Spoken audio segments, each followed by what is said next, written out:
des grandes démocraties, les vieilles démocraties comme les États-Unis. Oui. Là-bas, les armes se vendent comme de petits pains dans des boutiques. Oui. Vous entrez dans une boutique, vous achetez une arme que vous voulez. Vous sortez, vous réglez les comptes aux gens. Oui. Mais ici, ce n'est pas le cas.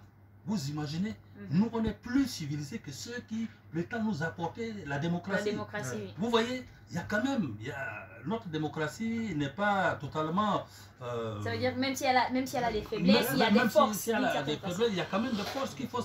Mais au fur et à mesure, il faut essayer de construire cette démocratie en formant la mentalité des citoyens pour contribuer donc à l'affermissement de cette démocratie. C'est un travail de longue haleine. Oui. Et l'association tchadienne pour la promotion des initiatives rurales est en train de faire ce travail qu'il faut saluer. Ce n'est pas donné à n'importe qui. Vous voyez, aujourd'hui, nous sommes là, c'est pour contribuer à l'éveil de conscience des citoyennes et citoyens tchadiens, pour qu'ils comprennent que cette démocratie leur appartient, ce pouvoir leur appartient. C'est eux qui doivent... Le fauteuil qui se trouve là, au Palais Rose, là, c'est le fauteuil du peuple.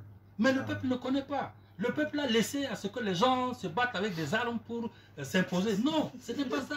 Vous voyez, si le peuple savait que ce fauteuil-là lui appartenait là, mais le peuple allait mettre de l'ordre. Mais on a fait de telle sorte que le peuple est divisé, le peuple a peur, on a sorti des canons, des chars, tout ça pour terroriser le peuple et s'imposer pour rester là aujourd'hui. Donc vous voyez, si on éduquait, on éveillait la conscience du peuple, à travers la carte d'électeur, on peut tout changer. Il faut surveiller son vote. C'est ça ce qui manque au Tchadien aujourd'hui. Nous subissons ce que qu'on nous impose.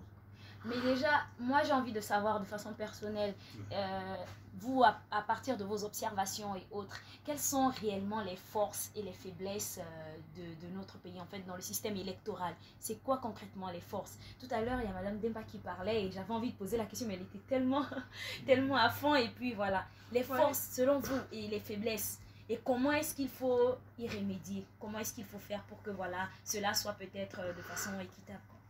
La force, c'est fondamentalement, c'est que il y a déjà les lois qui ont instauré la démocratie. Oui. Il y a la séparation des pouvoirs, qui sont déjà des textes qui cadrent l'exercice de la démocratie dans notre État.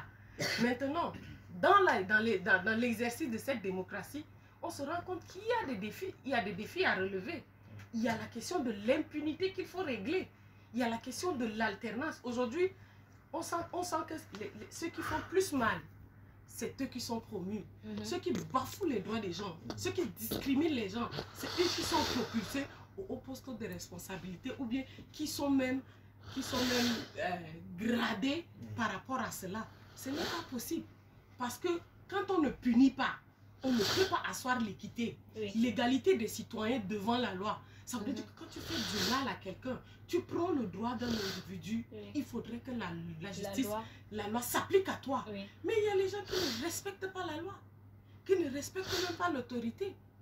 Ça pose même déjà à ce niveau-là un problème.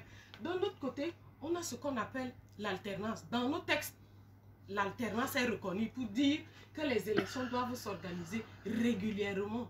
Mais dans l'exercice de cette démocratie, les élections ne se tiennent pas régulièrement. Pourquoi? Parce que le politique a compris que tenir régulièrement les élections, comme l'a dit Père Bongo là, qui est fou pour organiser, il faut être bête pour organiser les élections et les perdre. Ce n'est pas possible. L'exercice de la démocratie, pour que les citoyens se sentent concernés, c'est que au fur et à mesure régulièrement qu'on organise les élections, les gens vont se réveiller. Ils vont se dire qu'on vient d'aller en élection, mais on organise d'autres élections. Et ça permettra aux gens de choisir qui ils veulent. Aujourd'hui, est-ce que ceux qui sont là représentent vraiment toutes les catégories socio-professionnelles au niveau du Tchad? Est-ce que les députés qui sont là, en tant que citoyens, on se reconnaît auprès d'eux? Est-ce qu'un député, s'il arrive là, il parle, qui va l'écouter? Ce n'est pas possible. Nous allons prendre un